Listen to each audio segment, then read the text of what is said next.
മനുഷ്യന്മാരല്ലേ നമ്മൾ പരസ്പരം സ്നേഹിക്കേണ്ടത്. അതെല്ലാം നമുക്ക് വിൽക്കാന്ന് അതിൻ്റെ അവിടെ നിന്ന് വാങ്ങുന്നു. ഒരു കാര്യമുണ്ട്, ഒന്ന് ഹോസ്പിറ്റലിൽ വരെ ഒന്ന് വന്നാൽ കുറച്ചു നേരം ഒന്ന് ഒന്ന് ഒതുക്കിയിട്ട്. നിങ്ങളെ ബ്ലഡ് ഗ്രൂപ്പ് ഏതാ?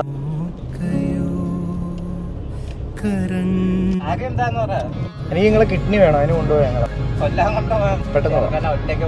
എങ്ങനെ സ്വന്തം വീടാ വാടക വീടാ?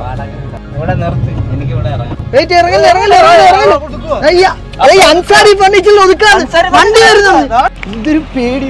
ഇതൊരു സർപ്രൈസ് വീഡിയോ. ഒരു സാധാരണക്കാരൻ അദ്ദേഹത്തിന്റെ ഒരു ആഗ്രഹം സാധിച്ചു കൊടുക്കാൻ പറ്റും. ഒരു പഴയാറ്റുകുഴിയിലെ അൻസാരി തെക്കെ ഇവിടെ മതി. ഇവിടെ തേക്കിന്റെ ഫർണിച്ചറുകൾ എല്ലാം ഭയങ്കര വില. മെത്തേ വേണോ, വാർഡ്രോബ് വേണോ, എന്താണ് വീട്ടിലില്ല, സോഫ സെറ്റ് വേണോ? ഒരു സാധാരണക്കാരനെ കൊണ്ടുവന്ന അവരെനിക്കൊരു പ്രൊഡക്റ്റ് തരാമെന്ന് പറഞ്ഞു. അപ്പൊ നിങ്ങൾക്കാണ് ഇന്ന് അത് അടിച്ചിരിക്കുന്നത്. നിങ്ങൾ ഹാപ്പിയാണ്? ഡൈനിങ് ടേബിൾ കിട്ടും ആണ്, 4 ചെയറും ഈ ടേബിളും. സന്തോഷമായ അപ്പൊ ഇത് നിങ്ങൾക്കുള്ളതാ. എന്നാ വാ, കമ്മോൺ, കെട്ടിപ്പിടി. അടിപൊളി അടിപൊളി അടിപൊളി.